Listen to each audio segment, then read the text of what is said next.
bro. Give the people what they want. The what? Oh, you're talking about Lane. Lane. It's the same. It's the same as the last time we left here on Friday. Same Lane. What more can we say? Yeah, it's the same. It doesn't matter. Say the same things. And play the hits. We play have the hits. Play the hits. Hey, I'm just saying. Like, Play the hits. Gordy. It is the same. It is the same. I mean, we're all hearing the same things. It's all at the same point that it was when we left here on Friday. Is it? And we talked about there's a lot more information. We're not going to know anything until what information? I guess the numbers came out. I guess the numbers came out over the weekend, like that they're offering him. Was that before or after the show? I don't even remember. That was after the show because I think it came out Saturday morning or Friday night. Yeah, it was Friday night.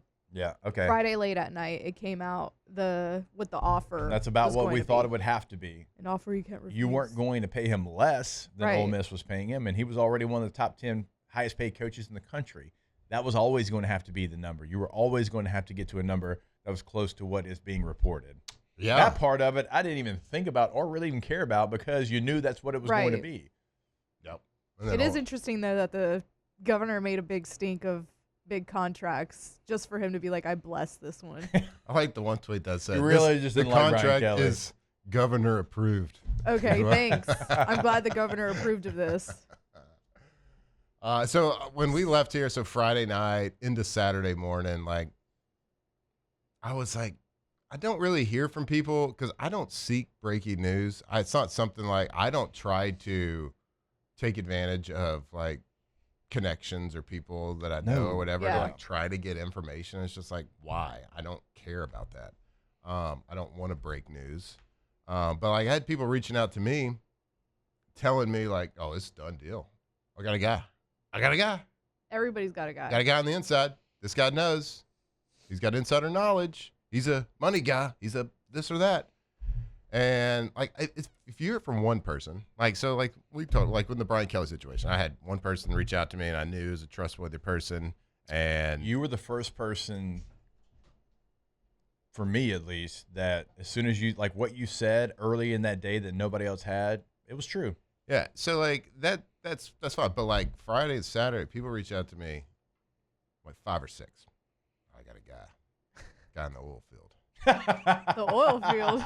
I got a guy, but he's a money guy. He's the owner. The oil guy. He's the owner of the oil field. He's not in the field. He's in the field. Yeah. I got this guy. I got this guy. I got this guy. It's a done deal. Signed. Like, I don't believe you. Well, maybe I do believe you, but like, there's so many people with insider knowledge. Yeah. It's like, and I tweeted this out Saturday morning. I was like, either LSU, the powers that beat LSU, are the worst at keeping secrets in the history of secrets, or that's a little bit of, look over here, a little bit of pulling a rabbit out of the hat situation by if you look over there, you also got to look over here. Master puppeteer and Jimmy Sexton. I don't know. He did meet with AD Keith Carter on Friday. Yeah. And when Carter released his statement, half of it's crap where he's like, we're focused on the Egg Bowl. Nobody cares. He said, we had conversations regarding his future. An announcement on Kiffin's future is expected Saturday following the Egg Bowl on Friday. That's such a dumb announcement. I get it, but if you want to be, what are you doing? If you want to be eternal optimist, you could say, well, if Kiffin was staying, why wouldn't they just announce that now? Sure. Because he probably doesn't know. He probably doesn't. Exactly. He has till Saturday to make up his mind, is what I read. Maybe it is a done deal in the fact that he handshake agreement and said, yeah, I'll come. Maybe he's even like signed a letter of intent. I don't even know, like whatever. Obviously, if you sign a letter of intent, it's a breach of contract. And if Lane Kiffin breaches his contract at Ole Miss, I think he owes Ole Miss $4 million, which I'm assuming LSU would agree to pay on top of the $90 million, blah, blah, blah, whatever. What's $4 million? What's $4 million? It's just money's a thing. Apparently in Louisiana, we got a lot of it. But he could also have signed a letter of intent and then not sign a contract. He can change his mind, right? Even if his mind is made up. If we're convinced that his mind is made up, which is what people were trying to tell me. Yeah. Literally anything can happen from here to Saturday. Yeah. I mean, it can change too. Right. Again, like Marcus Freeman was going to come be the defense coordinator. Like he was going to do it. And then in 11th hour, it's like, I'm not doing it. Yep. That happens not all the time, but in these coaching searches, you'd be surprised how many times that does happen. Yeah. Like, we're going to do it. Let's agree. Okay, cool. And then it comes time to actually get on a plane and come down and do it. And it's like, oof, actually. I mean, we've seen Billy Donovan when he was coaching, like he goes and does like a Magic press conference. He's going to be the Magic coach. And he's like, actually, let's don't do this. Yeah. Right? I mean, so we've seen coaches. Like- softball situation here years ago. Same situation. What's his name? Murphy? Yeah, like you're at the press conference? like you're going to be the coach. And it's like, actually, oh my gosh. It's like Ricky Bobby's dad when things start getting a little too comfortable. Yeah. Like, I got to get out of here. So, like, that happens for sure. So it could change, but. The fact of the matter is, like, one of these rumors is going to be true. One of them is going to be true. He's going to be somewhere. He's not going to not coach next year. So, if it's LSU, great. I love the coach. I hate the circumstance that all of this is happening. Love the coach. I'd be super stoked to have him as a head coach. After watching that offensive performance on My God, Saturday, yeah. yes, I would be stoked to have Lane Kiffin calling plays. Yeah, I just hate the circumstance and all of it. We can get more into that a little bit later, but it's and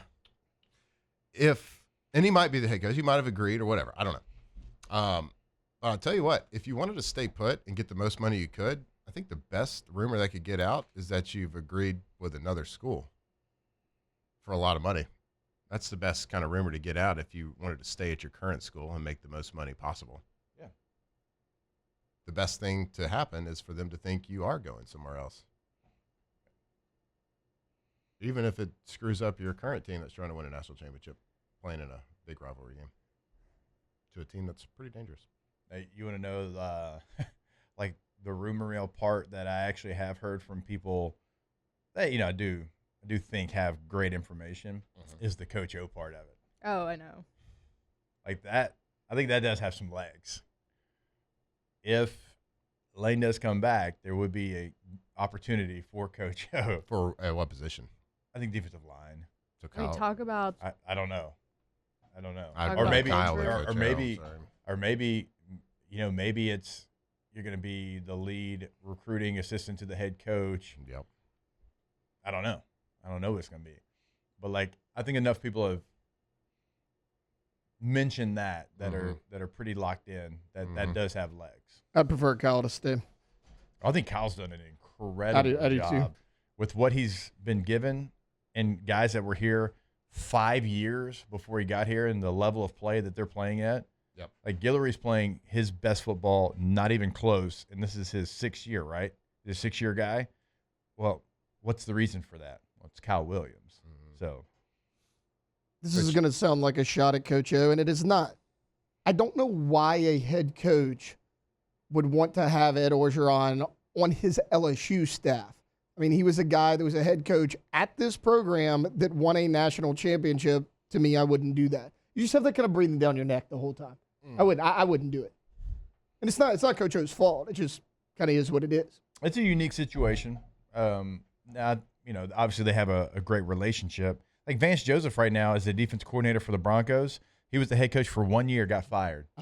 And they got the best defense in the NFL. They do. Like, so we've seen that happen before. Yeah. I mean, Petrino's a bad example because Petrino's now the interim head coach. But Vance wasn't the head coach of the greatest NFL No, team I to ever know. play. I Like know. Coach O was. I'm not saying that. I'm just saying, like, we've seen examples of guys being a head coach, being fired, and coming back. I think they probably have a really good relationship. So, I think that relationship would work out fine and I don't even fantastic. think- but I don't It's about to find them the right position. It's Just assistant right. head coach. Yeah. Yes. Yeah, head of pregame speeches, Then you're going to be in the defensive meetings, and you're going to be, head of recruiting, and getting everybody pregame ready to speeches, go. and talking to the media. God, can you imagine, like, him just being head One-liners. of recruiting? He wouldn't have to worry about even coaching, just head of recruiting. All right. All right, so you're I already really paying do. me. Like, I'm telling you, this defensive staff, man, I want to try to keep as many of those guys in place as you can. Even the running quarterback stuff that a lot of people point out, if you kind of read between some of the tweets out there, there were some things I think that were being told, hey, you got to do this defensively, that once they've kind of been freed up, think about what the defenses look like in those situations. Like even last week you played, like Western Kentucky's guy had run for a lot of yards. Green had run for a lot of yards at Arkansas. Even Ty Simpson had some big runs at Alabama. So even that's been cleaned up since you make a coaching change. So anyhow, you got a lot of guys. You got a lot of guys on that side of the ball that you got to try to retain, bring back. I'll tell you what, create a great defensive staff. And then on the other side, I think it's going to be a reset.